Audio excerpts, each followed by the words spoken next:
What if chronic illness entered your life just 2 months into a relationship and never left? In this episode, I sit down with Kodi, a writer, advocate, wife, and mom, for a raw, often funny conversation about love, parenting, and survival when your body changes everything. We talk about navigating a healthcare system that doesn't always listen, grieving that life you thought you'd have, and why humor, honesty, and self-advocacy can be a lifeline. This isn't a polished success story. It's a real one about choosing connection, building community, and finding strength in sharing the messy middle. If you've ever felt alone in chronic illness, this episode will remind you why your story and your voice matters. So stick around. Welcome to Endo Battery, where I share my journey with endometriosis and chronic illness while learning and growing along the way. This podcast is not a substitute for medical advice, but a supportive space to provide community and valuable information so you never have to face this journey alone. We embrace a range of perspectives that may not always align with our own, believing that open dialogue helps us grow and gain new tools. Join me as I share stories of strength, resilience, and hope, from personal experiences to expert insights. I'm your host, Alana, and this is Endo Battery, charging our lives when endometriosis drains us. Welcome back to Endo Battery. Grab your cup of coffee or your cup of tea and join me at the table. Today, I'm joined by Kodi, who is a writer, advocate, wife, and mom who has spent the last decade navigating life with chronic illness, alongside love, parenting, and all the messy realities in between. After her health dramatically changed early in her relationship, Kodi and her partner faced challenges that tested everything they thought they knew about marriage, resilience, and partnership. Through honesty, humor, and a whole lot of lived experience, Kodi shares what chronic illness has taught her about relationships, self-worth, and survival. Not the polished version, but the real one. Her work centers on helping others feel less alone, offering insight, validation, and practical wisdom for those living with chronic illness and the people who love them. Kodi's story is a powerful reminder that life with chronic illness isn't easy, but it can still be meaningful, connected, and deeply human. So grab that cup of coffee or tea and join me in welcoming Kodi Adamson to the table. Thank you, Kodi, so much for sitting with me today and joining me on the podcast. It's such a privilege to sit down with someone and just have fun and talk. So thanks for doing that and sitting with me. I agree. I'm glad that you asked. I'm glad you reached out. I'm excited to have the opportunity to do this. Yeah. First things first, as we all sit down at the table and grab our cup of coffees, our cup of tea, what is your order for the day? My order, okay, so my favorite thing, and I drink this every day, like a crazy obsessed person, is Bengal spice tea. It's very cinnamony, very like autumn-esque. But then I add cinnamon Chobani creamer. So it's just so much cinnamon in a cup that like I feel like I'm drinking a cinnamon roll. So that's my go-to. I love it. You know what? People say cinnamon is good for the soul, and I would wholeheartedly agree. I think it's the real spice of life. I think cinnamon is it. There's no other spices. There's no other spice. Why even bother with the other ones? I don't need any other spice. If I just had cinnamon forever, I'd be set. What about you? What are you drinking? So I have the privilege of drinking an Americano with brown sugar cinnamon. Ooh. But hey. Yeah. Made my my own brown sugar cinnamon syrup. Oh, that's cool. Yeah. And that's what I use because I love it and I don't like the fake stuff. So I get that. Yeah. Yeah. That's where I like the Chobani is like super clean. It's just like cream, cinnamon. It has protein in it too. A little bit. Yeah. It's not the other ones where they're just like straight oils. Like, I don't know if you've seen like some of them where it's just like the first ingredient is vegetable oil. I'm like, oh, I should probably think of more whole foods. So I like the Chobani one. Yeah. And I just have my own espresso maker, which is a privilege to have. And then I have it's an Americano with a little bit of cream and brown sugar cinnamon syrup, just a little bit. I love that. Like brown cinnamon sugar syrup. I'm going to have to look up a recipe. That sounds really good. Okay. Yeah, I'll send it to you. So now that we have our orders out of the way and our comfort drinks and we're setting the table for others to kind of join us, tell us in the comments of anywhere that you're listening to this, what you drink and what your comfort drink is. And maybe I'll try it next. Who knows? Yeah. And maybe I'll add a shot of tequila sometimes. We don't know. And anything is up for grabs here. It is. Yeah. We'll do a podcast later next time and we'll have a lot of fun. Just kidding. Yeah. Don't tempt me with a good time. But Kodi, I first of all, I want to say this. So this is a little bit out of my normal content in the sense that it's not endo specific, and that's okay. Like, I feel like there are times that a lot of us with endometriosis forget that chronic illness transcends one diagnosis. And I think that that's one thing that I really have learned so much is we oftentimes have multiple diagnoses. Yeah. And Right. so, but we all have this lived and shared experience. And it's how we lived with these experiences, the things that we've walked through, the medical traumas, the stresses of life of living with a chronic illness that kind of, I mean, it draws a picture of how we can live our lives, right? Like, Right. how we choose to manage these can ultimately be the deciding factor long term in our outcome, right? Right. So that being said, I came across your page on social media and I was like, I like a good chronic baddie who is willing to laugh. Like, I think we need to laugh as people who are constantly in this state of, I don't know, just despair. Despair. Like, one thing after the other, There's another day. Wow. There's another day. But in order for us to kind of set the stage for what we'll talk about even more, can you tell us more about you, what you lived through, how you lived through it, just so we get to know you just a little bit better? Sure. So my list of like diagnoses is just like super long. So I won't go through the whole list, but some of the more like popular ones is like, of course, I have hypermobile EDS. I have dysautonomia. So I don't technically have a POTS diagnosis possibly yet. I'm getting a tilt table test done like next week or something to see if it's POTS or is it what level of dysautonomia. I also have a condition called dystonia, which leads to what are called dystonic storms, which if anybody's ever seen my content, it looks like seizures, but I'm conscious the whole time. And then I have what are called drop attacks, which look like fainting episodes, but again, I'm conscious the whole time. And that's all due to something we found only a year and a half ago. I've been on oxygen like intermittently for about 10 years now. And only a year and a half ago did we finally figure out maybe what's going on with my brain. And it's just basically a lot of congenital deformities. So born with it in my veins. We've always looked at my arteries, but my veins are the problem. Turns out like none of them grew, or if they did, they grew really weird. And then like a part of my brain is deformed. And so like blood just doesn't travel through my brain like it should. It pools, which causes me to get deoxygenated, or not enough gets in, which also causes me to get deoxygenated. So like little thingy on my finger, I've got like 98% saturation in my blood. I should be great. But in my brain, if we were to like probe it, I like have no oxygen in there. So, and that all really came about due to a couple of traumatic brain injuries, one of which I like lost my memory. I've had mold toxicity. I've had just a slew of things that just have really bad luck, honestly. So, some of it is genetic and some of it just wrong place, wrong time. So, and that has just led me to being, honestly, I was kind of like a little bit of like a sickly kid growing up, but how I always tell my story is I was truly chronically ill starting in 2015. So, wow. Yeah. I feel like that lends itself to so many odd doctor's appointments. So many times where I'm sure you're like, what just came out of your mouth? Oh like, my gosh.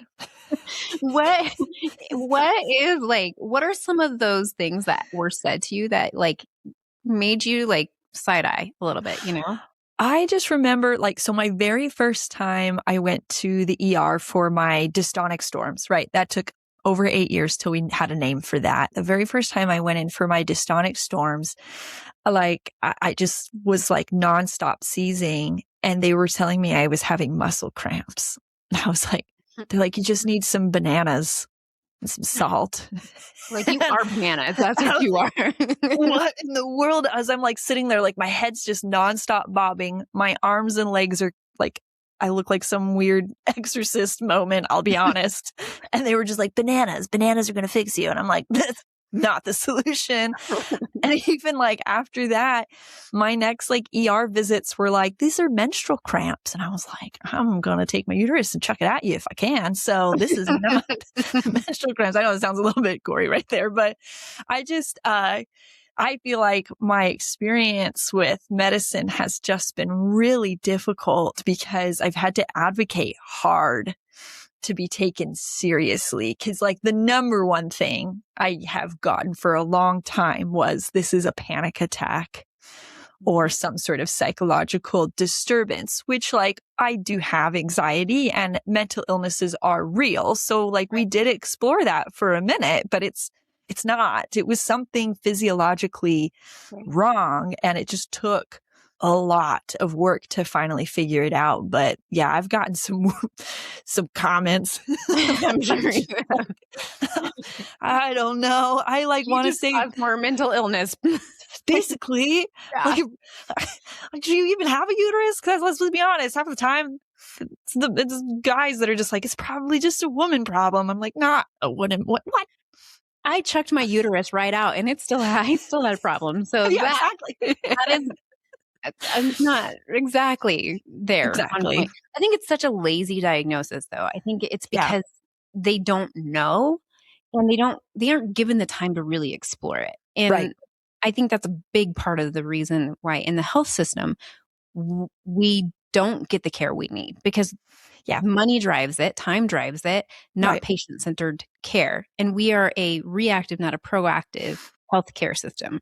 Yes. And so that's probably one of the things that I struggled with. I remember sitting in the ER and then telling me that a muscle relaxer is going to help me pass a kidney stone. And I'm like, I'm sorry, did you go to medical school? Those are like pretty basic things. Like kidney stones are like some weird anomaly. Those happen to just about anyone. Had I been a guy, I probably would have gotten pain medicine. But the reality is that we aren't treated the same when we are visiting those hospitals. No. So I think, especially if it's something that is just not right off the top of their head, and that's not to say all doctors are that way. I don't want to all together. Well, but it's when you've done the chronic illness thing, though, unfortunately, it's at least half of your experience, if not more than half of your experience, is doctors just are. How do I say this all right? Like the education that the doctors receive only reaches so far. And I've talked about this before, even on my platform, that chronic illness actually really is a new science, right? Because like the things that I've had, I probably, with something that was happening to me when I was 16, I would have been dead at 16. That'd have been the end of my life. Like 100 years ago, 16 was the furthest I would have made it. Now, because of surgeries and procedures that we do have, we're extending the lives of people that would have died otherwise, which is phenomenal. But we can't expect our doctors to really understand what are these things, because truly those things were supposed to take us out. And so it's hard because like I have had my moments where I've been angry at a lot of doctors, but then as I've done this now for going on 11 years, I can give a lot of grace to the fact that I'm like, you know what, you're just not the right fit for me. You just don't know. You don't know. So don't give me bogus answers. Let's be real. And I'm going to carry on to the next guy. So, yeah. Well, and I think too, like, I don't think most doctors are going into this with malicious intent. I think they genuinely want to help people, but our bodies are so intricate. Like they are amazing. We have amazing bodies, to do what they do. It's just that sometimes when our wires cross, it makes things a little bit more challenging for people to look outside the box to what could happen, right? Like every diagnosis started somewhere. You know, we have to start somewhere with something, Yeah. So it's that persistence of advocating for yourself. How did you manage that and not feel completely defeated and just like shrivel into yourself? Well, I mean, I'd be lying if I said I never have. Yeah. I've had my moments. I think though, overall, I think that's why I use humor, to help me. How do I say this all right? I use humor to help it just feel not so heavy. And I Yeah. know that's not everybody's flavor. Like I know that I use dark humor sometimes in my platform, and I have received a couple of messages. One person in particular was actually really hurt that I was laughing in the ways that I was, because she's like, this is ruining my life. How are you able to laugh about it? And I like wrote back and I said, it's ruining mine too. We just cope in different ways. And that's what I think that I think that everybody has to seek, is like, what is actually truly a healthy way to cope? Like, I wouldn't say that everybody's way to cope is humor. It's my way to cope, because I also have a husband who's a law enforcement officer. So he sees really wild stuff and he copes through humor. And our life is almost just like this insane merry-go-round that the only thing we know how to do is to laugh. But other people, like, I think finding, an outlet, like if it's art or cozying up to like a good movie. I remember I received some pretty grim news, a couple summers ago, that it looks like I'll likely develop dementia in the next 5 to 8 years. That's kind of the timestamp that was put on me. And my husband and I, we did fold in, and then we watched all the Lord of the Rings and Hobbit movies and like binged them and ate a bunch of junk food and cried our eyes out. And then that helped us get over it, but then from there, then we just made a lot of death jokes, honestly, and we still do. And so I don't know, like I said, it's not everybody's flavor to laugh, but laughing for me just makes it seem more like we're just on a crazy ride. And maybe it has to do with our faith too. Like, we're Christians. And so we have a belief that like this isn't our only existence. And I think that helps us laugh, because then we can just be like, you know what? This existence was wild. Can't wait to see you in the next one. Hopefully a little bit better. That's just kind of our flavor to handle it all. Yeah. And I do think, everyone is different. I'm definitely of the humor type. Right. Also having community is essential for me. So, right. Part of the nonprofit that I'm part of, the board is phenomenal. It's 5 women, first of all, who all get along, who laugh and want to be around each other and work hard together. Right. Also, we all have really angry pelvises. So that's our joke all the time, is our angry pelvis, the angry pelvis club, And I love it. So true.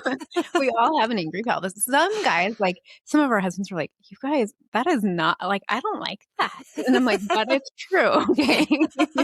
I'm going to spade here, And so that was one of the things that both one of the gals' husbands and my husband were like, I don't want to hear that again. I'm like, you want the sticker to go? We have a sticker, okay? Yeah. We're going to make t-shirts. We did. Well, you did. Yes, I love that. But arguably, you wouldn't have known each other if it weren't for your angry pelvises. Exactly. It's what bonds you. Exactly. And, now we can sit there and we can laugh and have joy. And then we can also sit with each other on the really hard days. Yeah. Those really hard moments where there's no explanation. And there's no explanation needed. It's just, I'm having a hard day, and I can sit in the space and grieve. And that toughness, whether it's a new diagnosis, whether it's a challenge with your current diagnosis, maybe it's, who knows? Maybe you're just flaring constantly and can't figure it out. Or you just want to, punch a wall because you're so angry that your body can't be normal. Yeah. And you can't do things normally. And I have felt that. I mean, just recently I have, felt that with a very bad SI joint. And so the anger behind the pain and missing out with my family, like that's been one of the hardest things. It's like, my kids are, I'm like, I'm in a lot of pain today. Oh, there's, my kids are like, again? Like, always. I thought it was just yesterday. That was just yesterday. Today's a new day,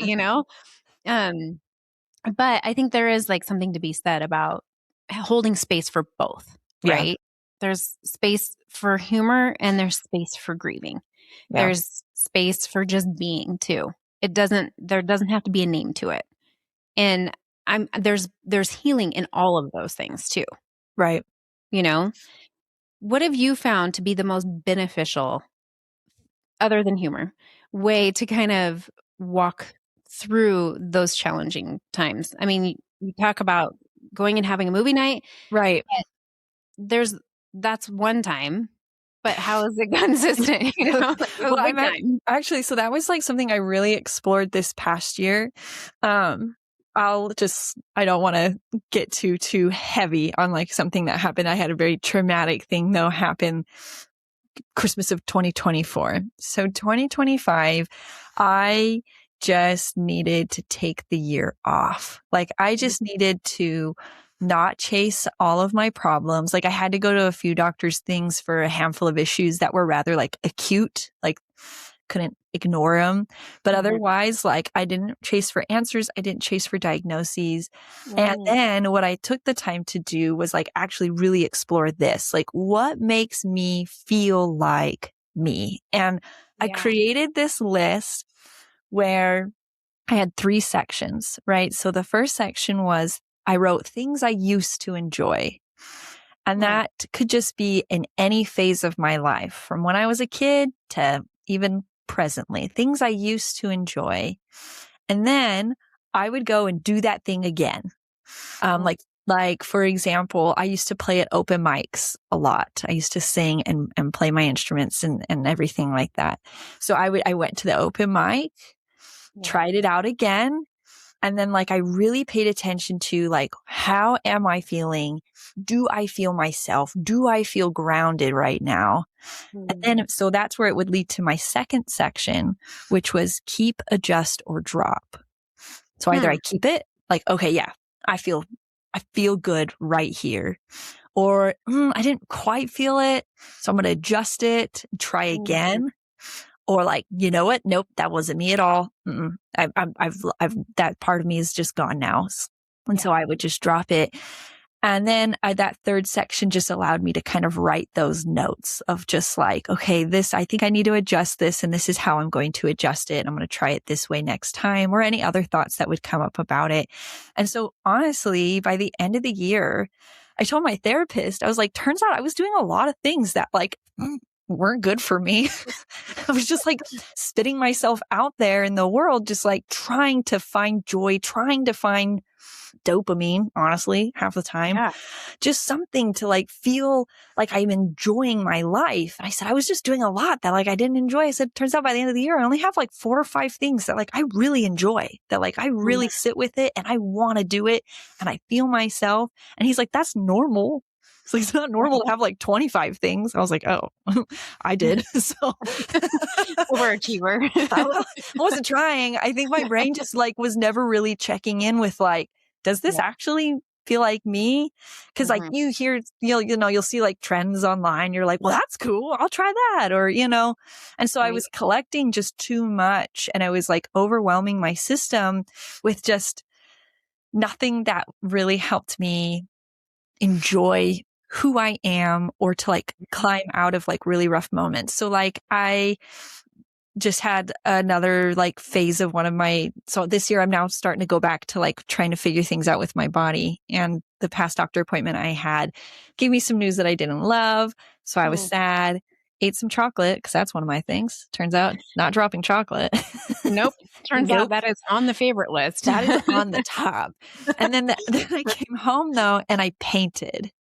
And normally I would have gone and done something arguably like borderline reckless, because I have really bad habits of like, I don't like my life, I'm going to do something wild. Instead though, because of the year I had, I took that information from my list and I'm like, I need to paint right now. And my insides were like, no, we need to run. We need to go and explore, because of that fight or flight.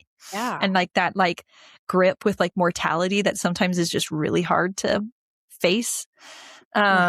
But instead I came home and I painted, and like I was able to just like pull myself out of that dragging down type feeling. so much easier by the end of the day. Anyways, I just kind of went off on a minute there, but it's just something I was like really explored this past year. So I'm really passionate about it. So that's just, so painting, puzzling, playing piano. Those are kind of my things that, and riding an e-bike. And my husband got me one for Christmas. So those are like my 4 things. I do any one of those and it just really helps me feel myself and feel like I'm enjoying life again. So that's brilliant. Thank you. Like I have made this analogy before. So if you've listened to the other podcasts where I've talked about it, I'm going to say it again. But I live in this picture of, like when you have the buffet of life, right? Normal people have like that 12-inch plate. When you have a chronic illness, you have a 6-inch plate. Yeah. And so you have to manage what you put on that plate. Otherwise, you lose its flavor.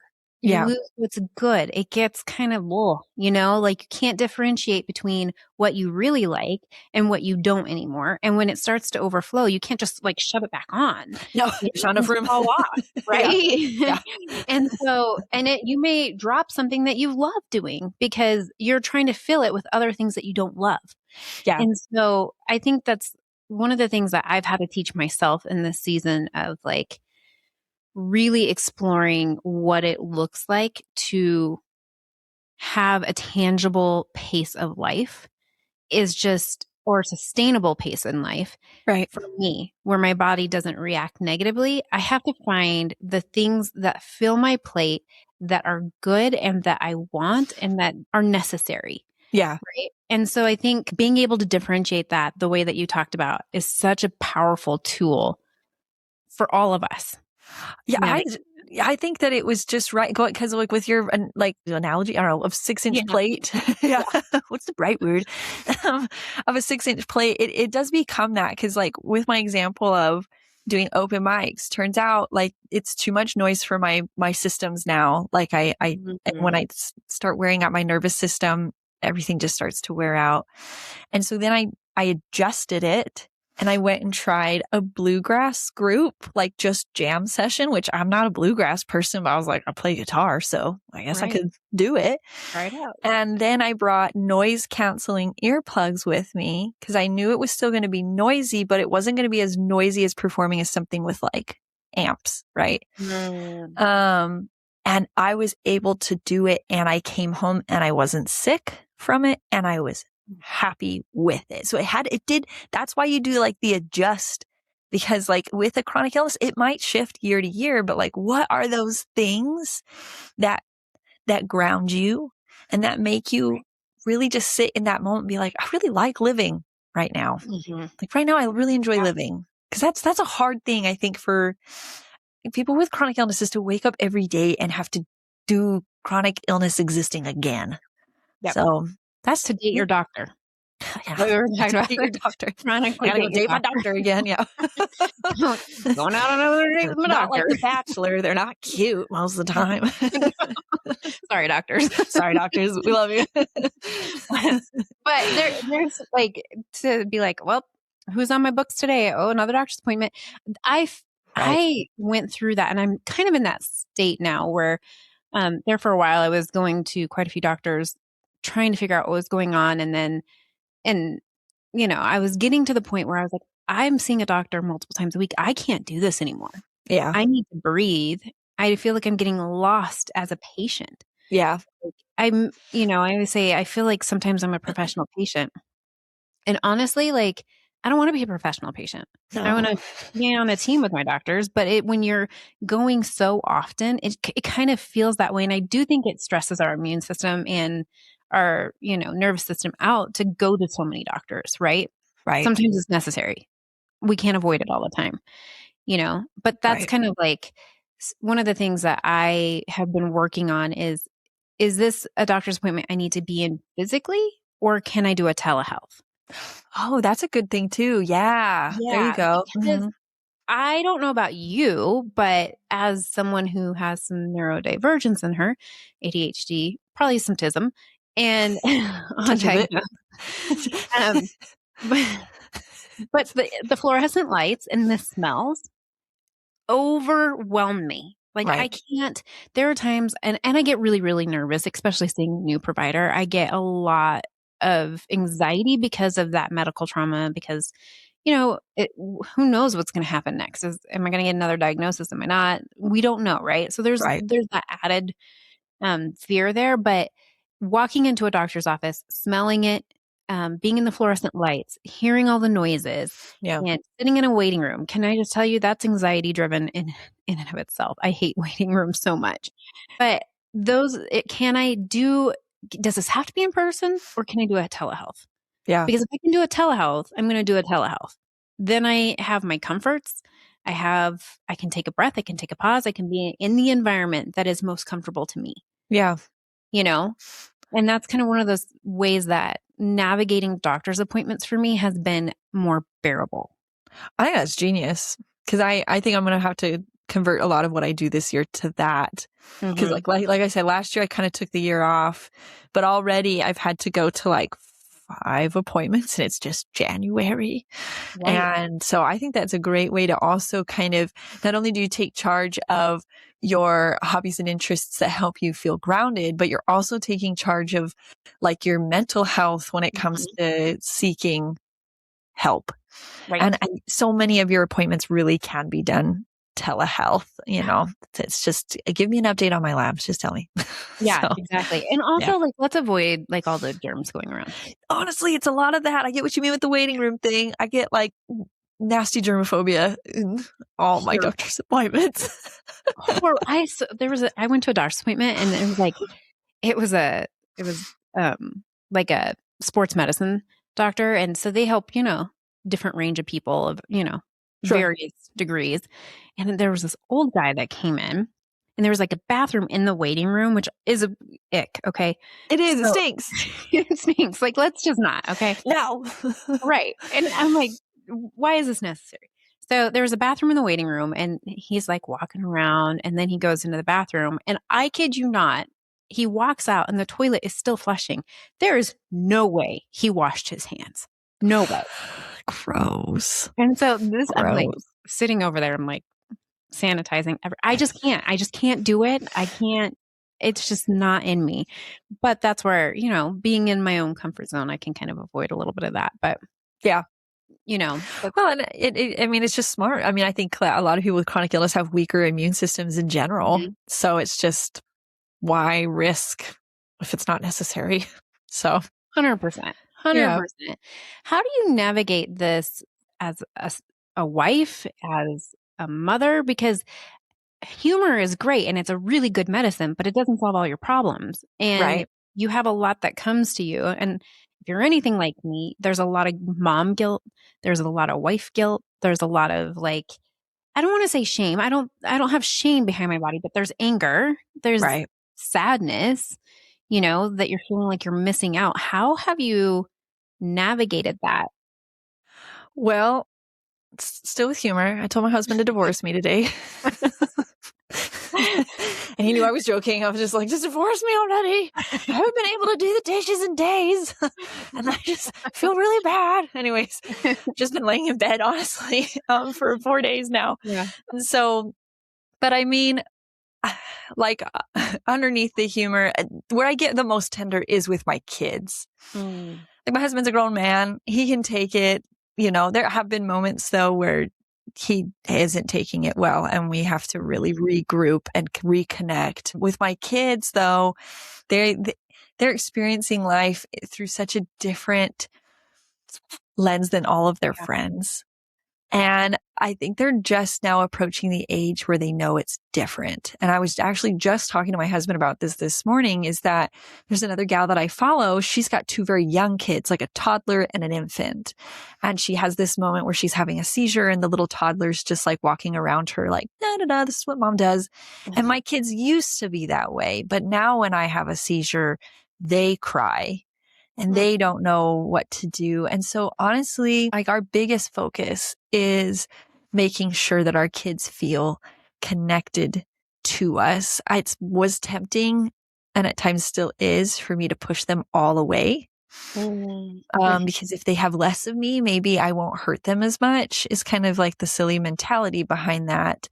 But instead that was just doing more damage. And so now, like when I'm having bad days, I try to hold them a little bit more, even if it's just in my bed, or I ask them to bring me something that they're working on. Like, bring it to mommy. I want to see it. Show me your Legos. Show me what you're coloring, just so that they really feel like maybe when mommy's not well, this is special mommy time. They're still so young. They're 7 and 4. So I can't really like ask them like, do you feel better when we hang out and look at your Legos? Like, I don't know, but giving what I can when I can is pretty much the only option I've got.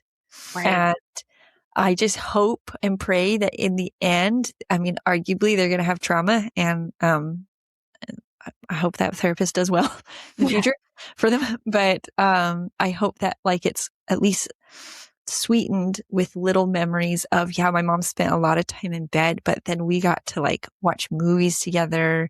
We got to snuggle. We got to play Legos.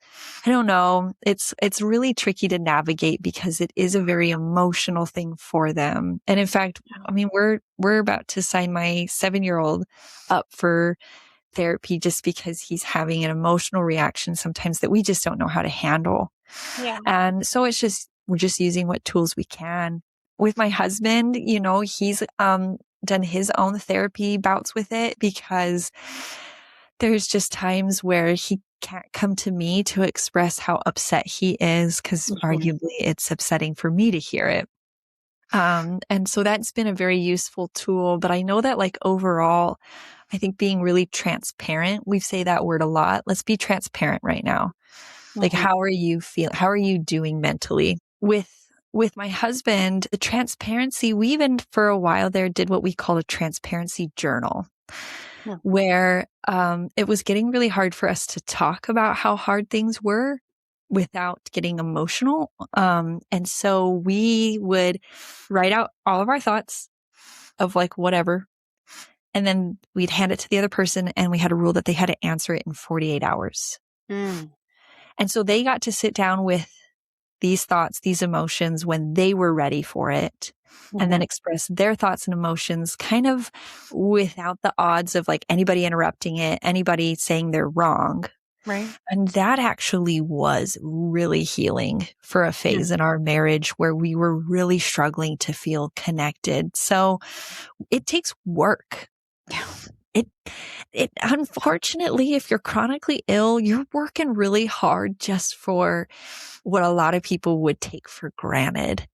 Yeah. But for me, it makes the reward of those relationships so much richer. I love my kids and I love my husband because we've taken that time to pour that love into those relationships. Yeah.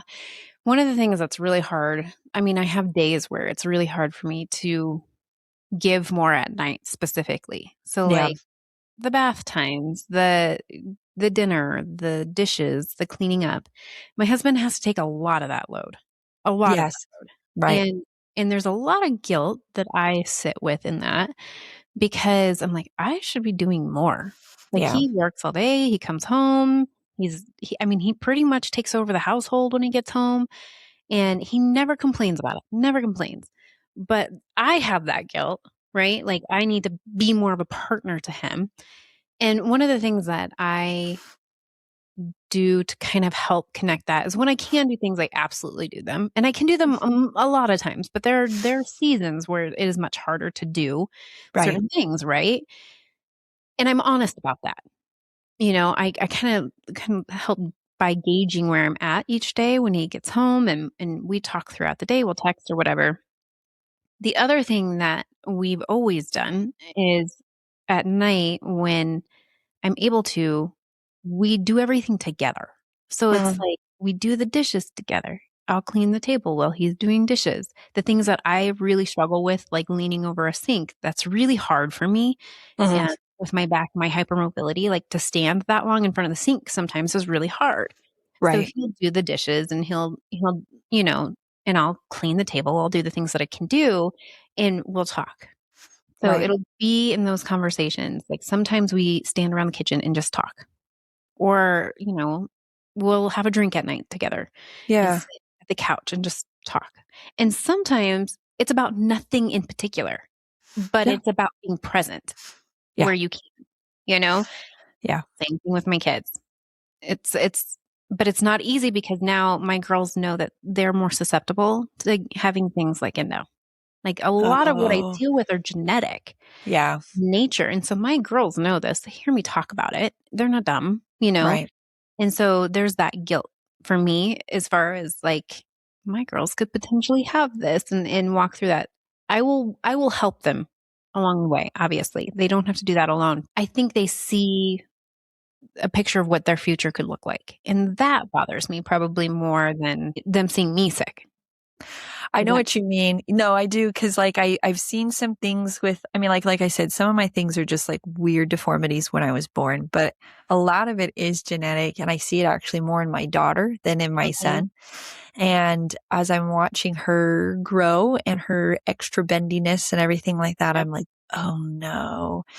I Mhm. think it's, I get really bothered online. I've seen some people say that like when people who knowingly have conditions or diseases have children, like they should be put in jail for that, basically. I think that like we really need to change the narrative that being chronically ill is the end of your life.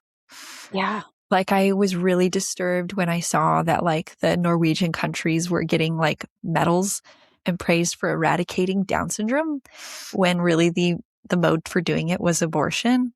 Mm. And it bothered me that like we're not talking enough about the fact that like a person just because they have to exist a little differently doesn't have any value. Yeah. And so what I really try to drive home to my children is like no matter what they end up with, they are valuable. They have a lot to give this world. Even if you're bed bound, you can still give to this world. You can give your thoughts on a blog and you don't have to give to the world. Arguably, you could just give for yourself. Yeah. You can give for your home or your little family or, you're not worthless though. Right. And so that's what I try to teach my children. And that's what I try to show them too. Right. Like when I do my silly little paintings, which are not very good, I do try to show them. And I'm like, Yeah. look at what mommy made. And all it is, I know that we're not old enough to have like the big conversations, but arguably they watched me lay in bed all day and mommy made a little painting. Cool, mom, but mommy just still did something. And I still am here. I'm alive. And that's what I just don't want my kids to think is that if they do get these things, that their life is over. Right. Now, do I feel sad that it's going to be similar struggles to what I've had? Yeah, but at least they've got a tutor. Right. Yeah. Yeah. And that's something why I'm doing what I'm doing is to help change the trajectory for my kids. Yeah. Right. Like making it better for the next generation, hopefully. I can't do it alone, but I want to put my 2 cents in. Like, Yeah. I want to do what I can when I can, Well, and I love that too, because I'm loving that there's more and more people talking about their chronic illnesses because now the doctors are hearing more about these things. Yeah. And we have social media and we have the internet and ways to put this information out there that the doctors are getting a more like in real time, in real life, these are what things some people are dealing with. And I think that only helps with quicker diagnoses as well as more modalities and ways to help the next generation. So Yeah. I think it's great. When you're talking to other people online, what are some of the most inspiring things that you hear and see?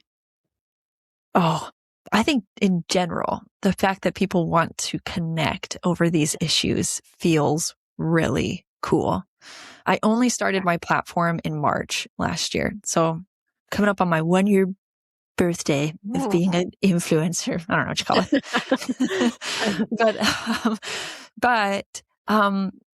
it. I just remember at first I was not creating with much. I was just putting out little memes that I thought were funny that I would make.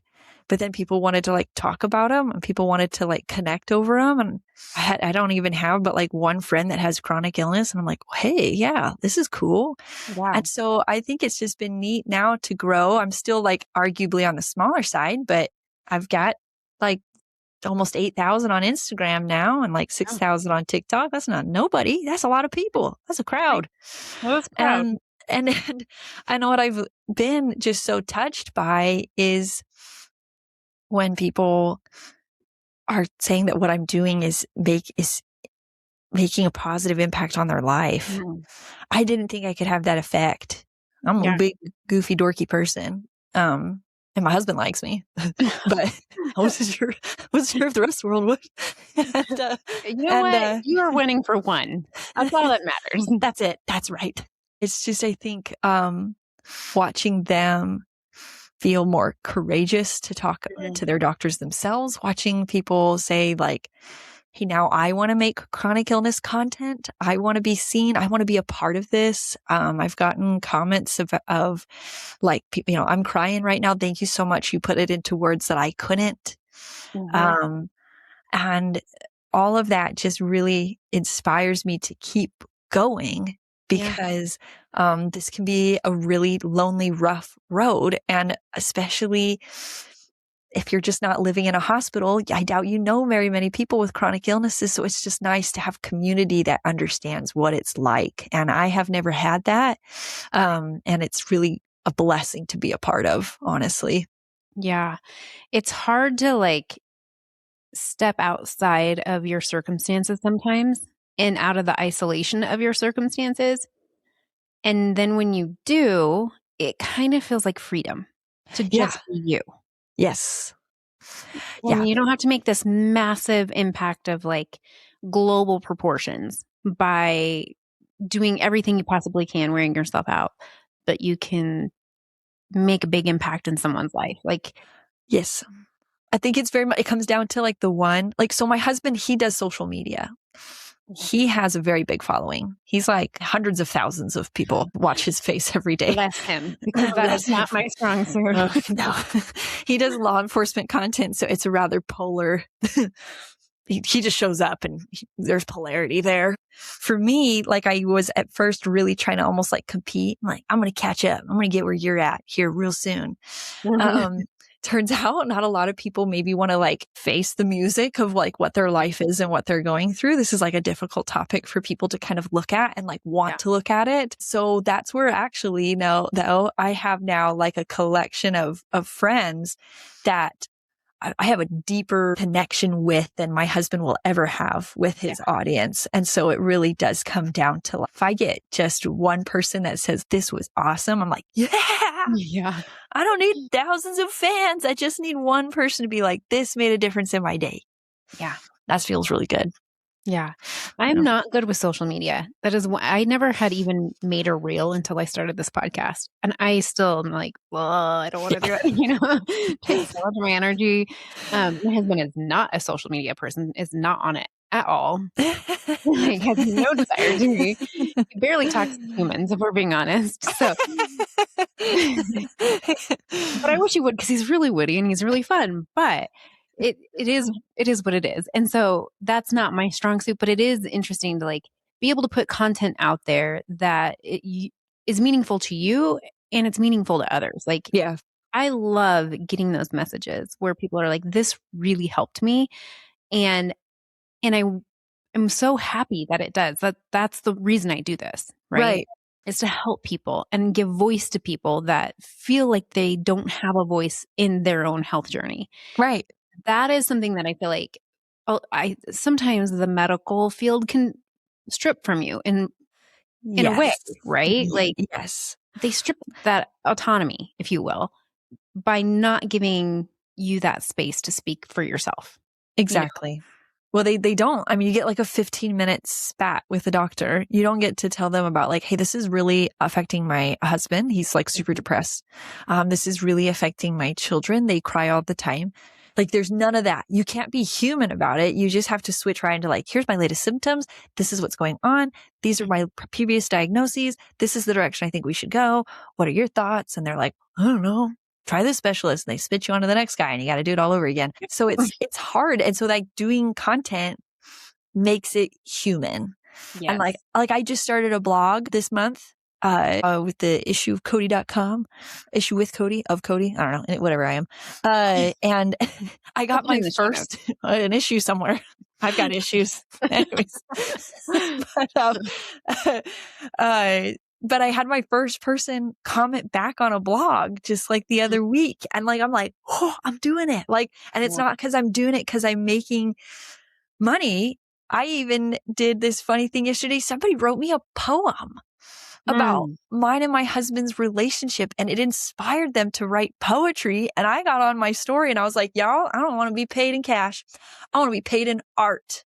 Yeah. I want to inspire people. And that just feels really cool that like the hard things I go through, I'm not alone in. Right. And can help other people feel less alone. That feels really good. Yeah.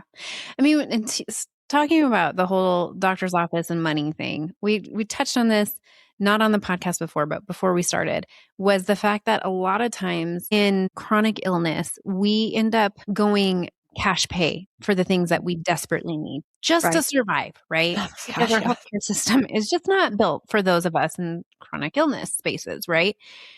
And how we have to give up so much in order to do that. And it feels like life gets taken from you sometimes, the life you dreamt of. How do you process walking through chronic illness taking so much of what you thought your life was going to be like and not letting it sink you? That's a really good question.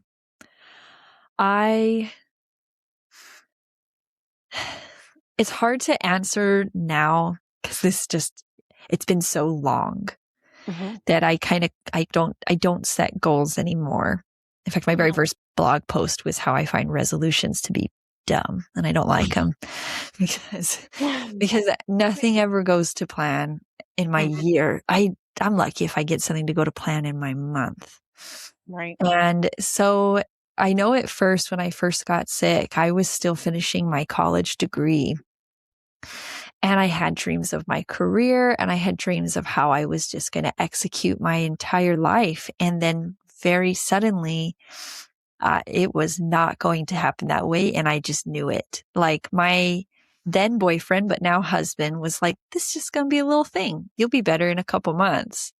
And I just knew in my system, knew my body that I was like, this is one of those things you don't really come back from. I can feel that. Yeah. And so I think that it's hard because, the medical system costs so much. I do a lot of alternative medicine to help the littler things. And so that's all cash pay. Then you got to pay co-pays, and for scans. Oh my gosh, I have to get so many scans every year that it's insane. And so we don't get to go on vacations.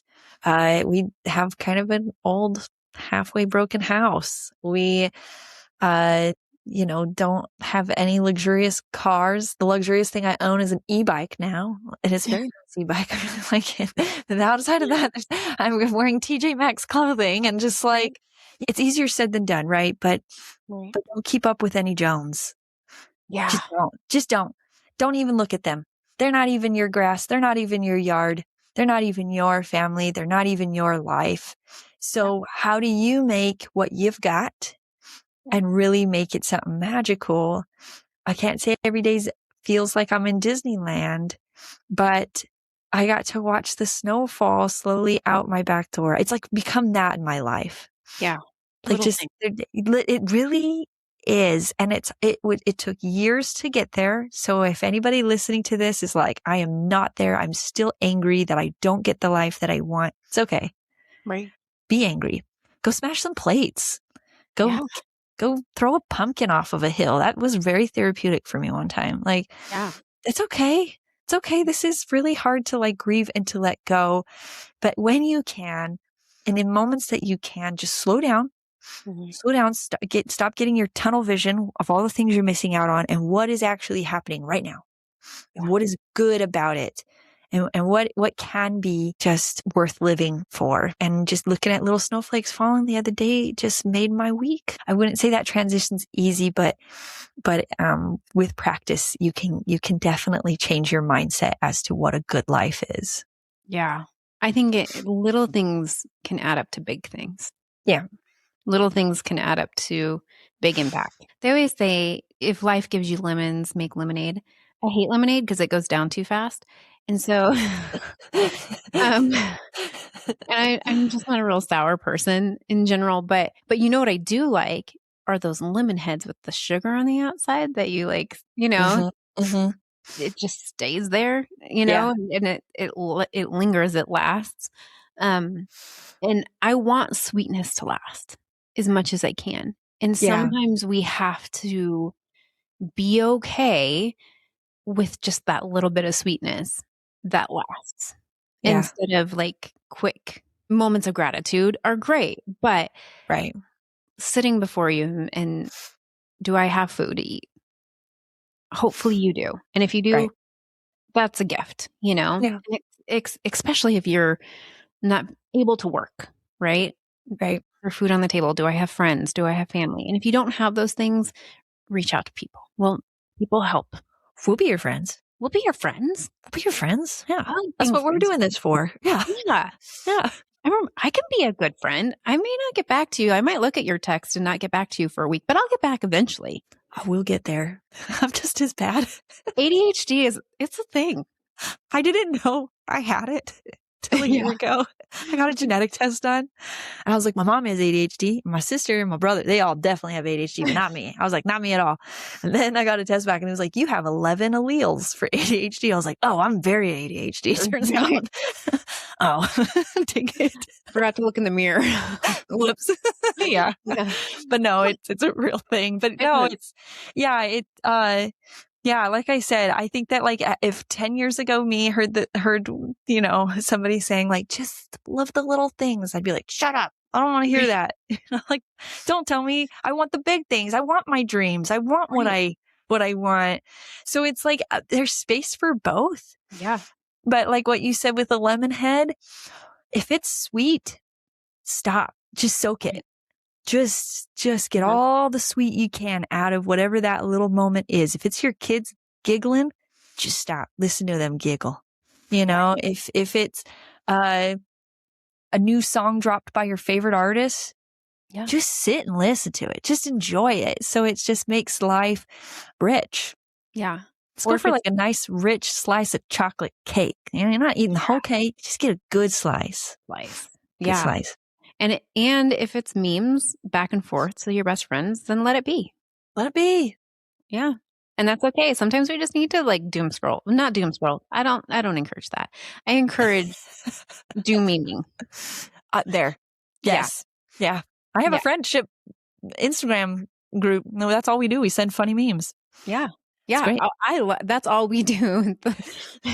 My friend group. We do a lot of memes. That's how we communicate. We actually don't use words anymore. So fair. I think we've retrograde to like caveman talk in a lot of our communication in the world anyway. So pictures make sense. That's how they started in caves anyway. So yeah, it's fine. Oh my gosh.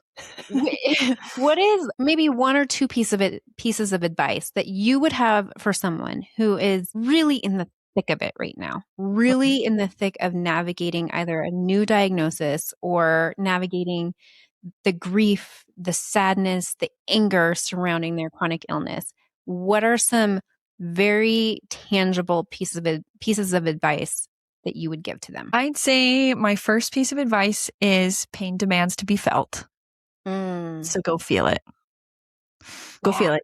Go.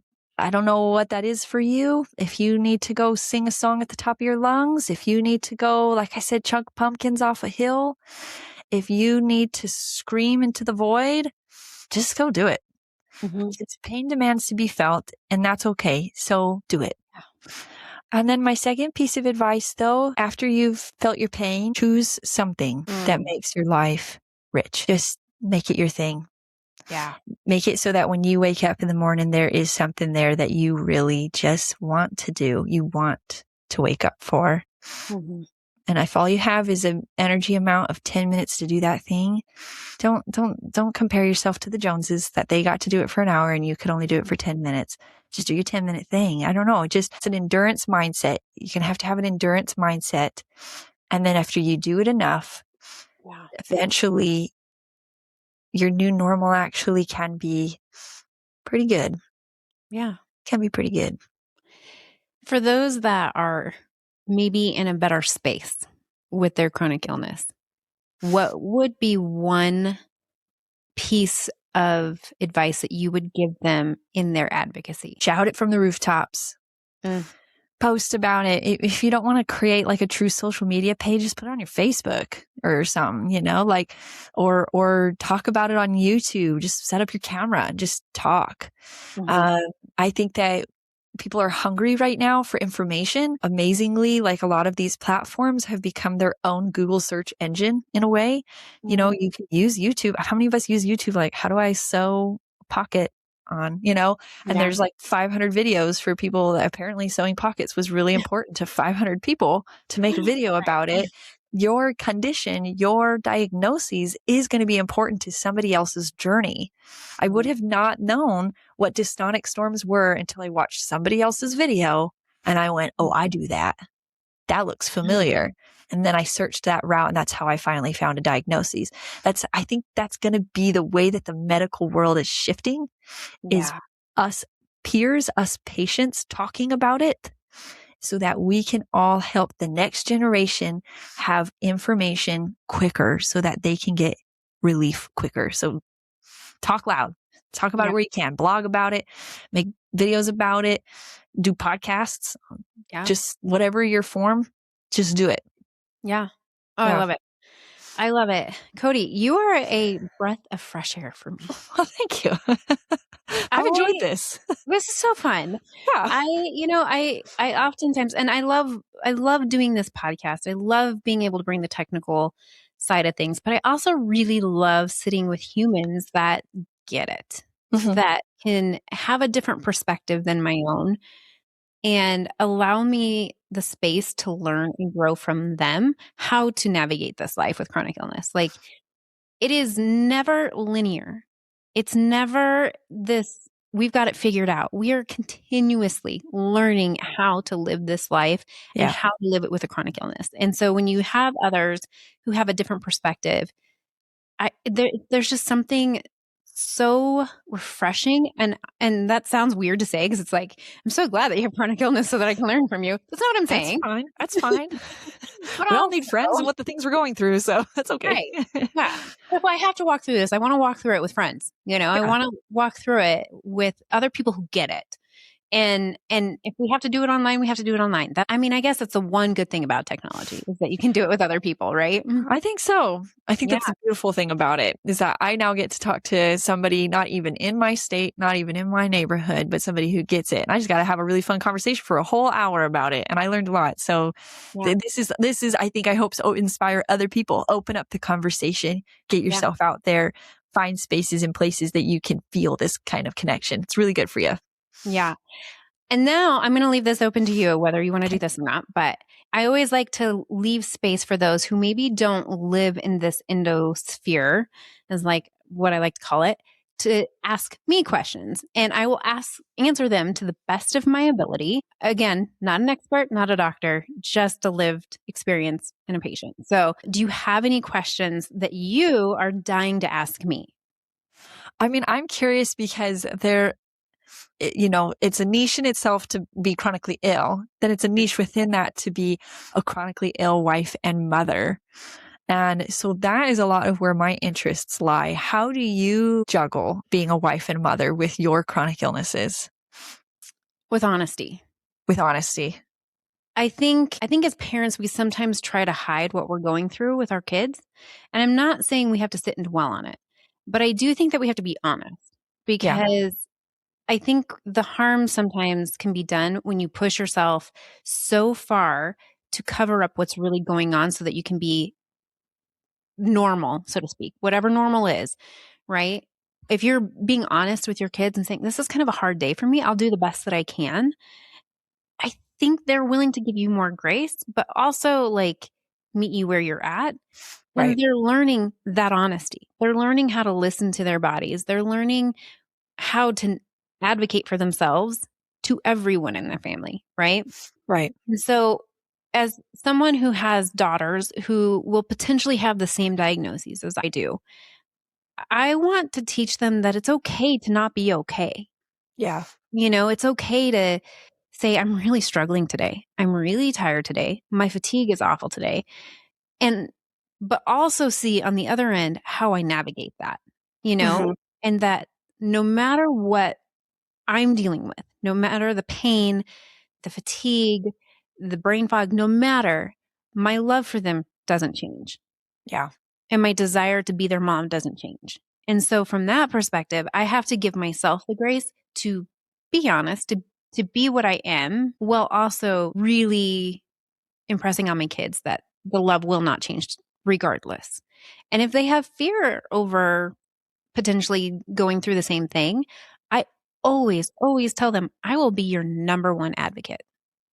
Yeah. And I teach my girls, even in school, whether it's in math class or they're struggling with friends or whatever, you need to advocate for yourself.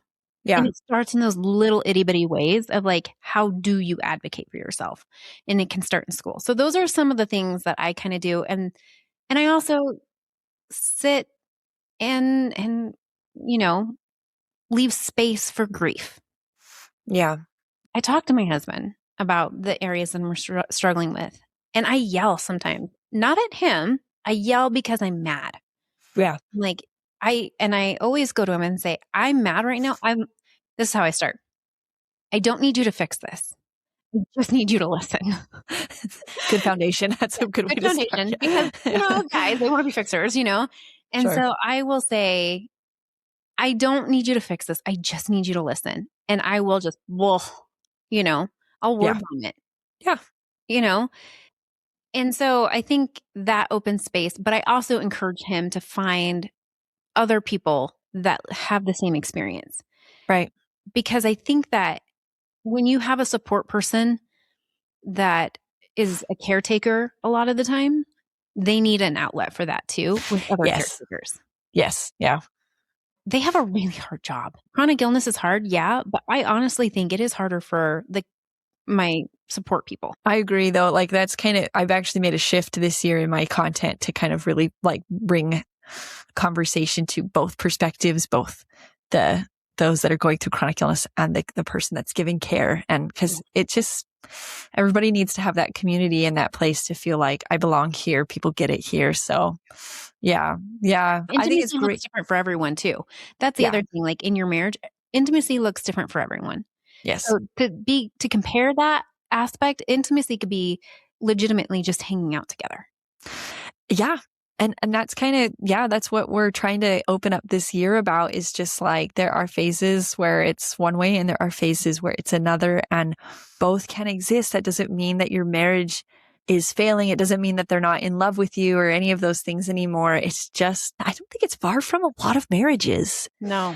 But we're just kind of going through unique experiences. So it's just kind of hard to feel like, this isn't working out. Well, I think a lot of marriages just go through really hard phases. So I think it's great though, too, that you have really been transparent, back to that word again, with your kids of just the reality, but then also making sure that they know that you're in their corner through it all, whatever they need, emotionally, mentally, physically.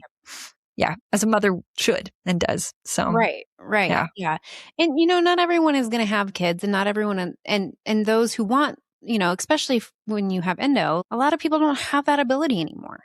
Right. And they so desperately want it, And if that is you, I stand in space with you. I hear you. I see you. It is hard, but it gives you room to love on others. You can find blessings in every avenue, right?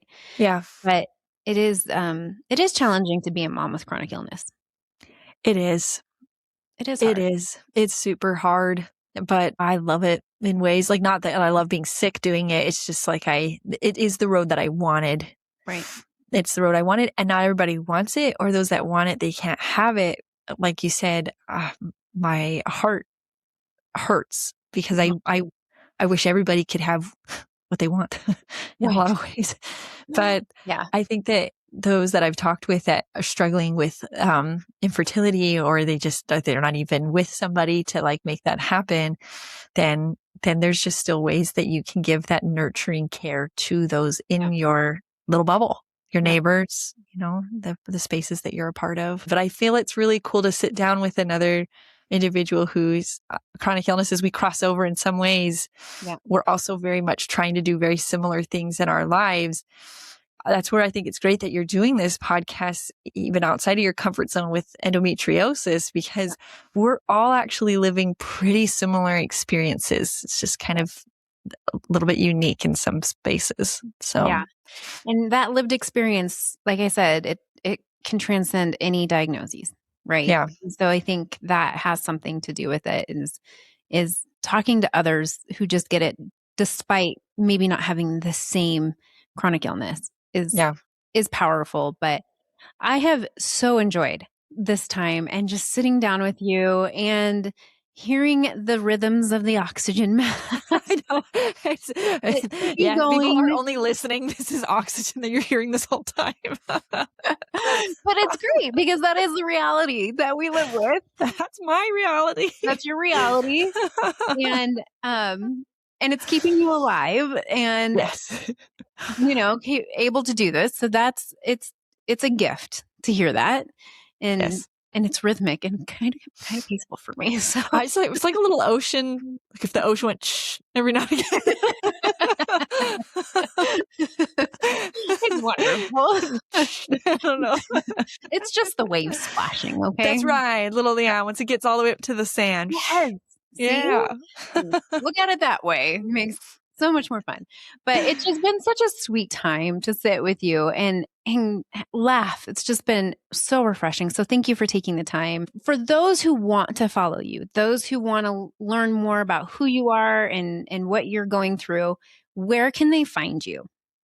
It's pretty much an issue with Kodi across everywhere. So I've got a website now. That's where I blog. I've got Instagram, Facebook, and TikTok. That's what I have other things in the work, but that's where I'm definitely at right now, is those spaces where you can read my blog. You can find my podcast on Spotify too. I guess I need to get back to that. That's kind of taken a really big hiatus right now, but there's some episodes on there. But an issue with Kodi, it kind of comes from just because I'm a Christian, with the woman with an issue of blood. That's kind of what, if you know that verse with an issue with blood, that's where it inspired what I talk about, because I have an issue of blood. So it's an issue with Kodi because I've got lots of issues. So that's where you can find me if you want to hear me be goofy and chatter on. A lot of my focus this year is going to be on relationships, foremost, and then like my second tier would be probably like family relationships, like as far as like with kids. But my goal is that other marriages or partnerships or whatever level it is have the tools and have the resources so that more people can successfully go through the hard together, so that way they don't feel so alone, and that they also know how to ask the right questions to help support each other, because the support does need to go both ways. So that's kind of, if that is your thing, that's your jam, come hang out with me. And perfect. Yeah. So I really appreciate that you reached out. This was great. This was so fun. This really felt so casual. I was like so nervous that it just felt like any other conversation. Yeah. So we all just need to have these conversations sometimes. That's where we learn the most sometimes, is when we put aside the script and just dig in together and invite each other into each other's spaces so that we can learn and grow and become stronger humans. Exactly. So, but thank you so much. I look forward to continuing this at some point, because I'm sure we will. We got to do stuff. Yeah, 100%. Absolutely. Well, until next time, everyone, continue advocating for you and for others.